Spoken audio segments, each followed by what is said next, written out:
Hello everybody, this week in gaming has been fun.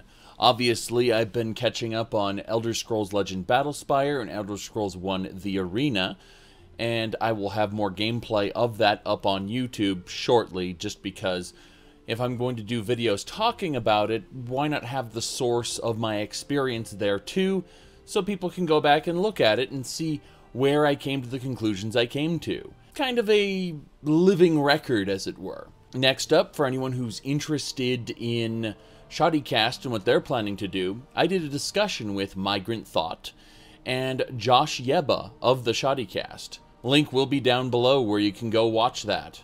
I've really been taking a breather from Skyrim because, quite frankly, Skyrim has been played out in recent years. So I've been going back to Morrowind, to Daggerfall, to Arena, and checking those out and trying to remember what was great about them. What did Arena bring to Daggerfall? What did Daggerfall bring to Morrowind? What did Morrowind bring to Oblivion? Oblivion to Skyrim? You know, I was going back in the chain and looking at where it all started, what got taken, what got thrown away, and in general, Skyrim has just been something I've been neglecting lately.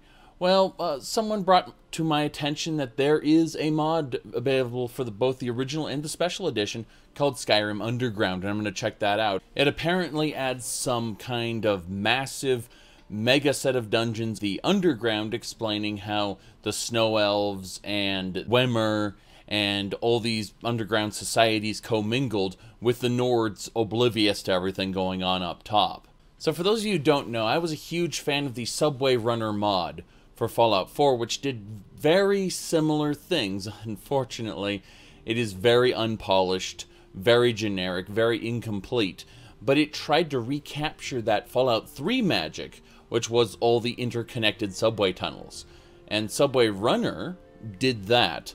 This appears, Skyrim Underground appears to be a successor to that concept for Skyrim. And I like that idea, so I'm going to be checking it out. I'm not endorsing it or anything right now. I'm just telling you my intention to go give it a try. Now, speaking of things I've been giving a try, lately I've been playing Path of Exile just for fun because they released a new expansion. For those of you who don't know, Path of Exile is very much like Diablo 2. If you added in a Final Fantasy VII type materia system and a Final Fantasy X type sphere grid to the Diablo 2 experience, and it creates a Diablo 2 that is much better than Diablo 3 in my opinion. Having played a lot of Diablo 3, I am very happy to discard that in favor of this. Originally, you had to play this game 3 times in a Diablo 2 style, you know, once on normal, once on nightmare, once on hell. Well, in this new version, they've added a ton of new acts to the game, so you don't replay the same old content on a higher difficulty level anymore. You just play through the game straight, and it takes all that content into account over, I believe, 10 acts? Something along those lines. Point is, the game is pretty good now, and I recommend it. If you haven't already, check out my Path of Exile review, knowing that it is before this great and grand expansion they did. Speaking of reviews, I recently played Agents of Mayhem for 28 hours. It was a lot of fun. I may end up playing more, but I have played what I consider to be plenty of content for review. And I already have a good idea about how the framework of that review is going to go. I'm going to have a lot of fun making it. Speaking of having a lot of fun in a review, I did review Warframe, the free-to-play Space Ninja, very cathartic Dynasty Warriors / Onichambra-esque turn your brain off and grind things type game. My review was mostly positive, but I got a very interesting backlash from 2 separate communities with 2 completely separate ideologies. One community were fans of this YouTube channel that I had not heard of before, known as Skillup. Apparently, Skillup made a review about Warframe, and it was mostly positive. Again, I didn't know that Skillup existed, so I hadn't seen the review. Turns out he really likes the game and didn't have very much negative to say about it at all. That's one point I differ on him at. But either way, because he was extremely positive about the game and treated it like a sales pitch, more or less, this ended up bringing in a lot of new people And it got the attention of the developers, Digital Extremes, who showered him in gifts and things like that. While fans of his came pouring into the YouTube comment section. I mean, the YouTube comment section isn't exactly the gold standard for intellectual debate, if you know what I mean, saying, "You're copying Skillup, you're just hoping to get the rewards from the developers and giving gifts." Yeah, if I were just talking about how good the game was, but they obviously didn't watch more than the first, 2 minutes of the review, because I have serious issues, aspects of the game, such as the developers failing at a simple game design principle known as conveyance. And people who like the game think, oh, I want them to handhold people. There's a very, very, very big difference. And I'll be doing a video actually with Morrowind and Skyrim and explaining how proper conveyance in Morrowind turns to handholding in Oblivion and Skyrim. I'm not talking about the waypoint markers, because Warframe already does those.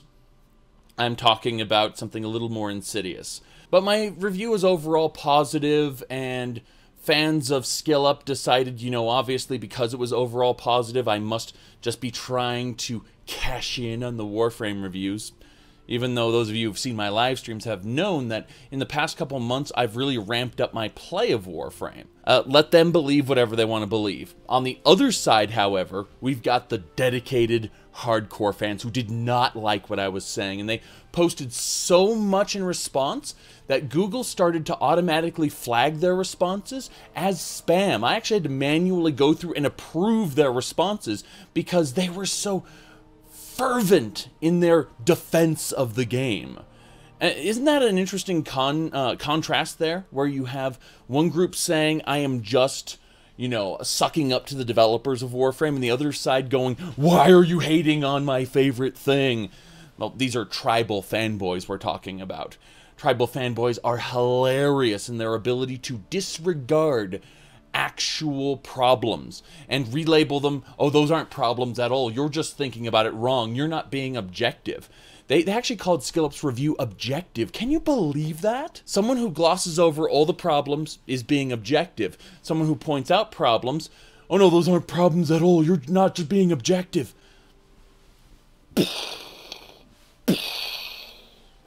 Insanity, I say. Fandoms are the worst thing in human creation, but then they're just extension of tribalism. They're just religions, they're just politics, they're just that another hyper-focused version of that.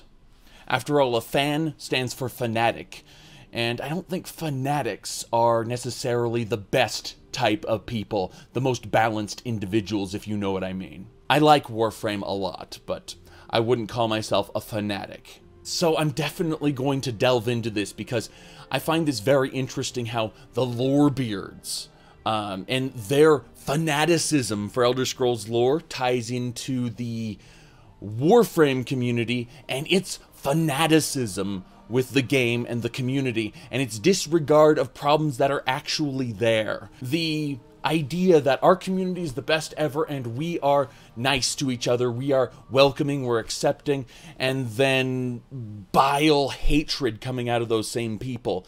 It's very tribal. It's very primal back brain, just interesting as hell to watch as the mob mentality rolls forward. So I'm definitely going to be looking at that. And speaking of the Lorebeards, this video hasn't been taken down by YouTube yet. It's interesting because I've noticed a few changes on it, and I've also noticed that the monetization is still on. Although they demonetized my video talking about it, which is hilarious. Either way, I don't have a problem with this, and I actually think this will make a very interesting discussion topic as well. I'm going to give them another full week to do something, to send me an email to tell me that the problem has been solved, before I just go ahead and talk about it. Because people keep asking me, well, what's going on with the video? Well, what's going on with the video? I feel like talking about it already. That's probably what I'm going to be doing at some point in the future. Other than that, though, a discussion on the Creation Club is forthcoming in the next week. Because I wanted to talk about this a month ago. and things have just come up that have thrown things I've discovered into question. I got certain people to talk about things where they were reluctant to talk about them, and now I'm ready to present what I've actually learned about it. So it'll be interesting to talk about. As for Elder Scrolls lore, I'm not really comfortable doing short, like 5-minute segments about different topics. You know, like making a whole video on Ebon Arm, for instance. Just, that's not something that interests me. I prefer to tell a story, a kind of narrative within my interpretation of the lore, like I've done in the past. And you can take what you want from it and throw away the rest. That's generally the way I like to talk about the lore. So I am looking at the next topic I want to do, but ultimately it may be some time off for the next one on that. I think what I really want to focus on in terms of the Elder Scrolls right now are Elder Scrolls 1 The Arena and Elder Scrolls Legend Battlespire. And I want to start working on a Before Skyrim Episode 3 for Battlespire, and I really want to work on some more expanded stuff for Arena. For example, with Arena, I want to get a this is the ideal way to set up the game type deal. Either way, thank you all for watching. Remember, that podcast I did with Josh from Shoddycast will be up in a link below, as will other links. So keep an eye out for more content, and I will see y'all next time.